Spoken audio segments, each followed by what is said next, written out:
তো গাইস, কেমন আছো তোমরা সবাই? আশা করি সবাই ভালো আছো। তো গাইস, তোমাদের জন্য অন্ধকার অভিশাপ সিরিজ আবার নিয়ে এসেছি। চলো শুরু করা যাক। রাত যত গভীর হচ্ছে পরিস্থিতি ততই ভয়াবহ হয়ে উঠছে।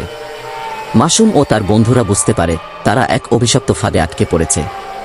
এখন সামনে আসে আসল ভিলেন, সাজিদ। সাজিদ আসলে এই গ্রামেরই একজন পুরনো বাসিন্দার আত্মা, যে বহু বছর আগে এক অশুভ তান্ত্রিকের দ্বারা অভিশপ্ত হয়েছিল। তার সঙ্গে ছিল আরেক দুষ্ট শক্তি, সাহেলা। সাজিদ বলে, তোমাদের এখানে আসা উচিত হয়নি, এখন কেউ বাঁচবে না। এরপর একে একে তামিম ও নূর ইসলাম অদৃশ্য হয়ে যায়। মাসুম ও জান্নাত প্রাণপণে পালানোর চেষ্টা করে, কিন্তু অন্ধকার তাদের চারপাশে গা হতে থাকে। ঠিক তখনই তারা দেখতে পায় একটি পুরনো দরজা, যার ওপারে লেখা, এটাই একমাত্র পথ। কিন্তু দরজার সামনে দাঁড়িয়ে আছে সাহেলা। সে ফিসফিস করে বলে, তোমরা মুক্তি চাও? তাহলে একটাই উপায়, বলি দিতে হবে একজনকে। এখন মাসুম ও জান্নাতের সামনে দুটি পথ, এক, নিজেদের মধ্যে কাউকে বলি দিয়ে বাকি সবাইকে বাঁচানো, দুই, একসঙ্গে লড়াই করে পালানোর চেষ্টা করা। তারা কি করবে? পার্ট ৩, অন্ধকারের সত্য উন্মোচন। মাসুম সাহেলার প্রস্তাব প্রত্যাখ্যান করে। সে জানে যদি কাউকে বলি দেওয়া হয় তবুও তারা মুক্তি পাবে না, এটা একটা ফাঁদ। সে সাহেলাকে ধাক্কা দিয়ে দরজার দিকে দৌড় দেয়। জান্নাত তার সঙ্গে দৌড়াতে থাকে, কিন্তু হঠাৎ করেই দরজাটা নিজে থেকেই বন্ধ হয়ে যায়। সাজিদ গর্জন করে ওঠে, তার চোখ জ্বলজ্বল করছে। তোমরা ভাবছ পালাতে পারবে? না, তোমরা আমাদের খেলা শুরু করেছ, এখন শেষ করতে হবে। ঠিক তখনই দূর থেকে ভেসে আসে পিয়াসের গলা। এটা শুধু একটা বিভ্রম, এরা আমাদের মন নিয়ন্ত্রণ করছে। মাসুম হঠাৎ বুঝতে পারে এটা বাস্তব নয়। তাদের সামনে যা ঘটছে সবই এক ধরনের অলৌকিক বিভ্রম।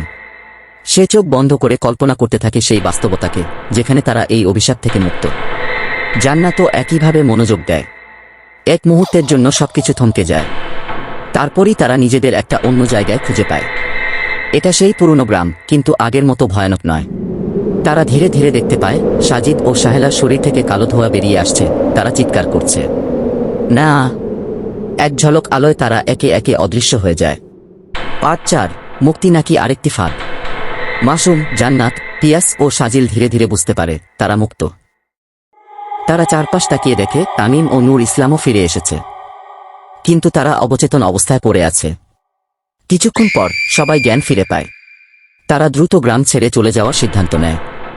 রাত ফুরিয়ে আসে, ভোরের আলো ফুটতে শুরু করে। তারা যখন গ্রামের শেষ প্রান্তে পৌঁছায় তখনই হঠাৎ একটা ফিসফিসানি শোনা যায়। তোমরা কি মনে করো অভিশাপ শেষ হয়ে গেছে?